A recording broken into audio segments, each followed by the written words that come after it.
It's been somewhat, I think, 9 or so years, and we're delighted to be a sponsor. So we've been associated, nearly 10 years now.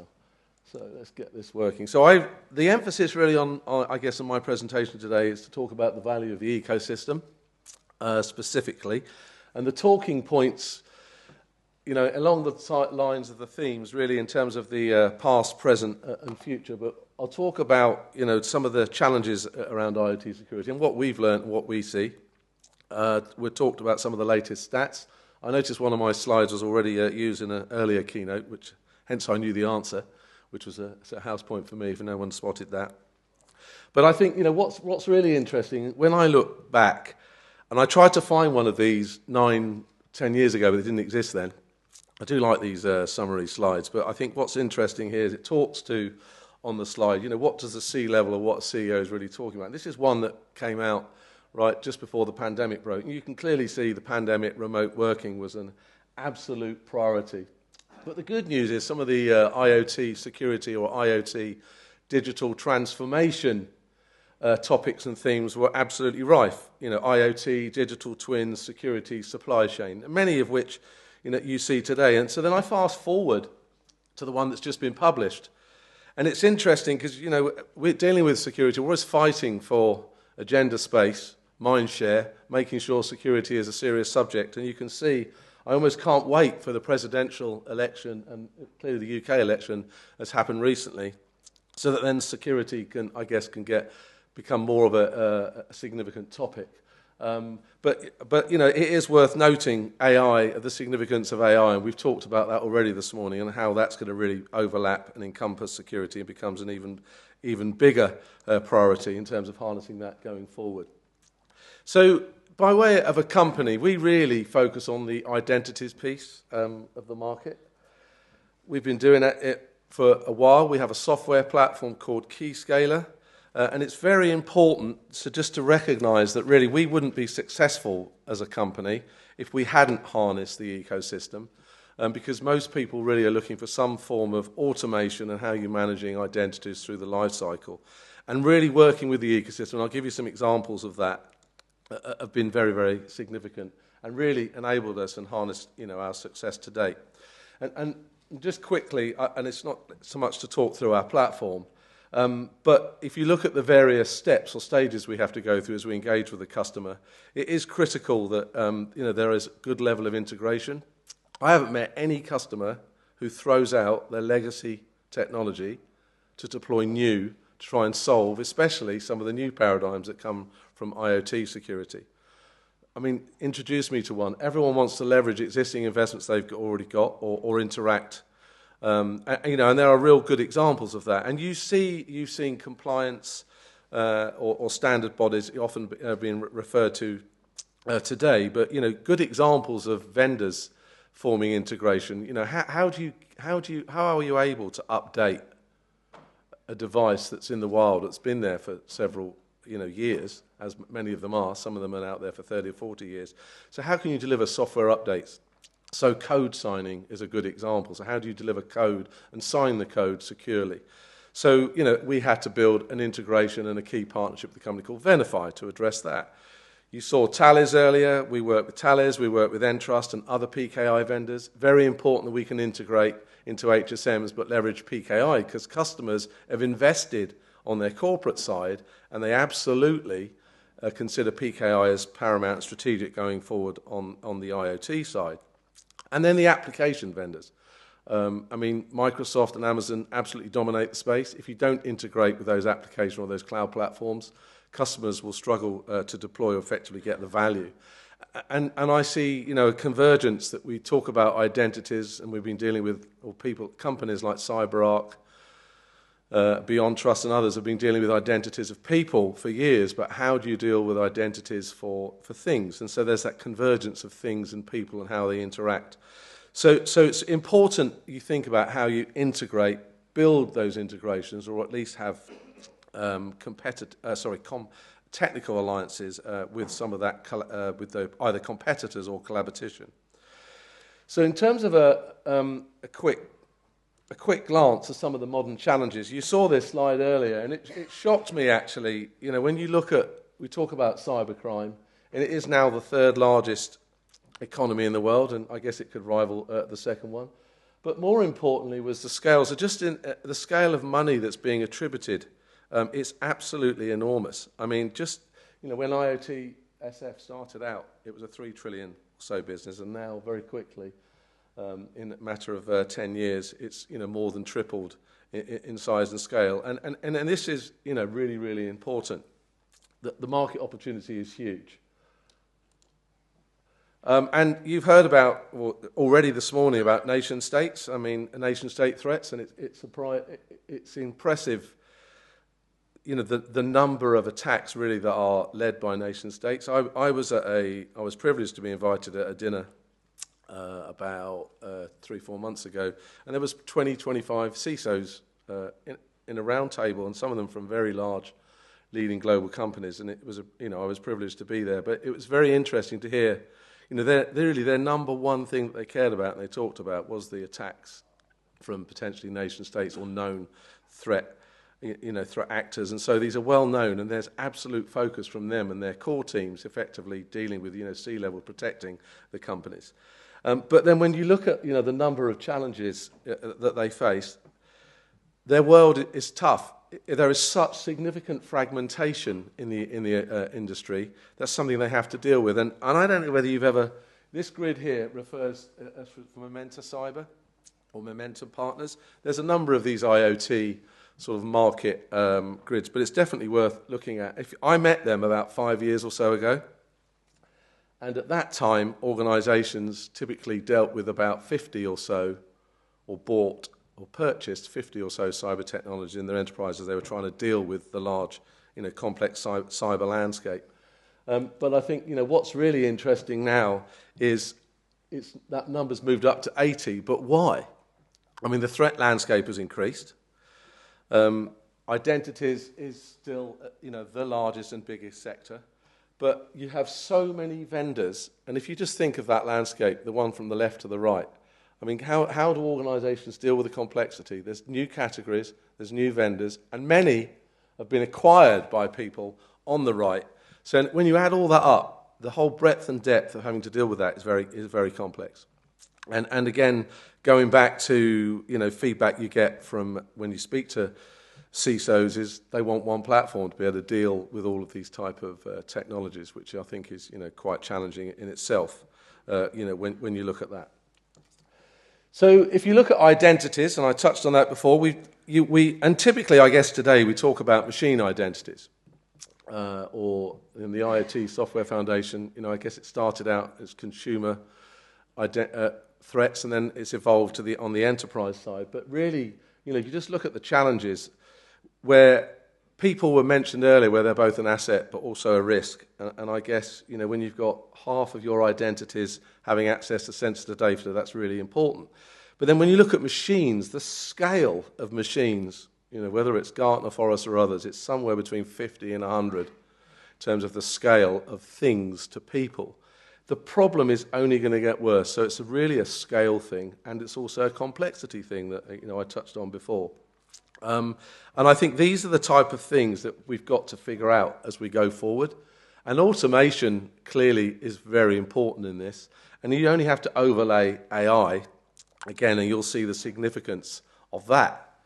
So if I just to break it down a bit more, and I inherited this slide from one of the identities, the large global vendors recently, and I thought it's just worth sharing because we talk about identities, but actually when you break it down, there are a number of subcategories. And the market is very active. You've got people like CyberArk who just acquired Venafi just to fix this right-hand box, so effectively extending their offering. So, there's almost 20 or so subcategories at the top. And as you go right across, it gets more complex. I talked about, those devices that are typically in the wild, that are untouched by humans. There's a scale problem. And so there's a number of aspects that really need to be fathomed out. And if you were to make that a bit simpler, you've really got, I guess, 3 buckets, which we talk about, and most of people have spoken about today, and the sessions are all dealing with the bit on the right. There's a large number of companies dealing with the piece on the left, but it's about how we deal with on the right. And, it is complex. And from my experience, without us dealing with an ecosystem, it becomes a real challenge to solve real use cases. And the point I wanted to make on the right, I think, is you absolutely, and Gartner references this in a recent Insights paper, and I don't know whether you've seen it, but the IoT, there is no IoT business anymore. I think we all talk about it at a very high level, and it's a nice, business category, but the harsh reality is there is no one single IoT business. It's absolutely driven by verticals. You have standards and regulatory requirements by vertical. You heard that this morning from JLR. And I think it's worthy of recognizing that, and indeed in our business, medical, manufacturing and automotive and critical infrastructure are like 3-4 key sectors for us. But, you have to think about it on the basis of verticals or vertical markets and really what those drivers are. And when you get down to it, it does become very, very complex. And you need to understand that complexity, and you need to work with partners to be able to deliver that true value to customers. And if I do then just take it down another level, I guess in terms of how we think about things and in our ecosystem, and you really have sort of two camps of people that care about securing assets, protecting assets or protecting data from those assets. One is the connected operations, which is increasing, and some people talk to that as smart factories, but connected operations where often you've got legacy-based devices that weren't designed to be connected. And now, people are trying to connect them to each other or to the factory, or to at least have some form of air gap from anything external to that connected factory. And that has another whole set of problems and different standards that, you need to think about. And then you have connected products. And I think it's well versed from the consumer to the enterprise side, whether it's medical devices, whether it's TCUs, an automotive car, in terms of connecting the car. You heard about that earlier. But connected products creates its own challenges. And typically they're connected to some form of application, a cloud application. So again, if you don't have the right level of integration, you can't really add enough value to those connected products. And those products are, very diverse. Some are really small, very small sensors, have their own challenges in trying to make them secure or at least be able to interoperate securely with them, compared to very large devices or complex or some that are worth several millions of dollars. And typically, those connected products, they're not inside your firewall, they're outside your firewall, and their shelf life is normally 5, if not up to 30 years. So you've got significant challenges, and people don't touch them. So figuring those things out. So again, back to automation. So then I come to the power of the ecosystem. I just wanted to talk about this specifically, and I just want to quote what Gartner mentioned in their paper, and you should read it because it was a bit of an eye-opener for me, and in a way it was an aha moment, because we've, as a business, have been thinking about this and focused on vertical focus for the last 18 months or so. But Gartner makes a really good point in its paper that IoT isn't a single market, and that each use case and technology type, whether it's hardware, software, or services, is very much driven by its own adoption, by its own sort of standards base in its industry, and its own growth rates. And so, everything is unique, and you have to think about it like that. And also, I think the industry recognizes that there is a potential for IoT through ecosystem collaboration to really to be able to predict better supply chain, better security through that. And you can see that in real examples, in terms of how you create value rather than just optimize internal processes. And in our experiences, it's true. I think supply chain, and it was touched on very early on, I think security in the supply chain is really important. It's about dealing with legacy challenges as well as with new challenges. And I think, you look north as well as south typically in any organization in your supply chain. How do you buy products in that are secure but also protect your reputation or make you more secure as you look to deploy them onto your customers? And that is a big challenge. And I was talking to people upstairs, and I think a lot of what the IoTSF is about has been talking about people at different levels of their supply chain and how we really collaborate, and get together. So, I think that's really important. So a topical example is SBOMs, and I just wanted to touch on this. And I think John's mentioned it, and it's a key working group. And I was at a medical device, because SBOMs, isn't really relevant yet. It should be, but it isn't yet to all of the industries. But I went to a medical event about 18 months ago, and it was really interesting because we all thought then, because I've been to one of these events, and SBOM and creation, not just creation, but management, and how do you attest that the SBOM is really from a device that you can trust? And how can you do that over and over again through the life cycle of that device? And it opened people's eyes up when you started talking about it. One as a topic, but also as a round table. But do you know what? Medical device manufacturers, this is 18 months ago, thought this was not a priority for them. This was not a priority for them. I went back to the same event, and there was more device manufacturers, all medical device manufacturers, 12 months later, and absolutely bar none, the biggest issue that they all raised was around SBOMs. So again, I emphasise that because I think partly it's education. So 2 years ago, people weren't that bothered. You had an executive order that starts talking about it as a critical requirement, and now you've got various standards, companies being formed, and even working groups such as the IoTSF working group on SBOMs, and I think that's becoming more important. And so I just wanted to touch on that example, in terms of the ecosystem, and I'm going to build my slide out because it has too many clicks on it. But this is complex. If you look at the SBOM, it's like not only do you have to create one as a device manufacturer, you then have to store it. You also have to interact with external third-party data sources that give you information about vulnerabilities, etc. But you also then, eventually, you want to connect those devices. And then you need to be able to trust those devices. So how do you tie into some security platform? And then you also need to manage or integrate into a cloud application. Because really, you can have a connected device, but why do you want it connected? And it's normally for some form of data, both from the cloud in and out to the device. It's being used for key insights or to drive specific business models. And I think it was touched on earlier. People don't really do it just to be secure. They do it because they're driving some form of transformation or change. And so, SBOMs is complex. You can create them, but you've got to manage them. And you then have to be able to trust those managed SBOMs over and over again, and they need to be updated in line with other third parties. So this is a true example of how you have to integrate and work with an ecosystem. So there isn't really a one-size-fits-all or one vendor that solves all these things. It's not easy. And again, if you're on the other side, the customer side, really, they didn't. And I was, in a way, a bit shocked. I was quite surprised they did not have a handle or a grasp of how they were not really going to create SBOMs, but manage it, and the potential vulnerabilities and challenges they had around SBOMs and their devices as they looked to deploy them through their ecosystem. So that's really, I guess, one of my final points. And I touched on a second ago business model. And I think it's very interesting. We talk about security, necessary evil. It's really important. There's compliance drivers, regulatory requirements, best practices, etc. And I think it, really, really important to help educate. But one thing that I've noticed, security at the end of the day has to be paid for.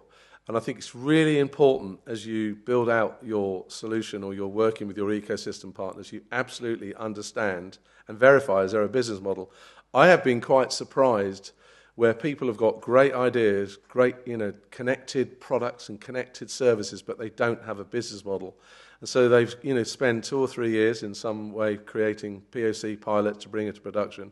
But then fundamentally the business model isn't there to support the sustainability of that. Which I think is an interesting dilemma that we all face, because at the end of the day, security is an absolute requirement, not just for safety, but protecting data and all the implications, if you don't do that. So, and it's interesting, I heard Richard talk about, compliance and regulatory requirements is a big driver. And it feels like, to me, that tide has been out there for years around new requirements, and it feels like it's finally coming in. You need more regulatory push to make people do things so they do justify having the right business model but fund what's required. So just on I guess a final note, I was sent a link the other day of a compliance checklist because it's an absolute nightmare trying to keep up. And I will share it because it came after I had to submit the presentation, but I will issue it later. But I just picked out 3 because we've talked about vertical industries and how compliance standards and regulatory frameworks, etc., drive industries. And it is vertical based, and some of them are coming out on that basis. So, for example, DORA. Digital Operational Resilience Act. Look that one up, specifically for the financial services. Many of you have probably heard about NIS2, or moving from NIS1 to NIS2, which is all about Network and Information Security Directive, to strengthen cyber security across critical sectors in the EU. So that's specifically regional. We heard about other regional automotive ones today. And then the EU AI Act. And again, I know that's a big theme in terms of the conference, but also for the IoTSF, that effectively comes into effect August the 1st this year. So providing regulatory oversight in the development and use of AI. So it's a challenge keeping up with these things. So regulatory requirements is one thing, but then understanding how you integrate and work with ecosystems to solve those real pain points and deliver those real solutions is really, I guess, my final word on the value of ecosystems and how you harness them. Thank you, John. I will pause. 20 minutes.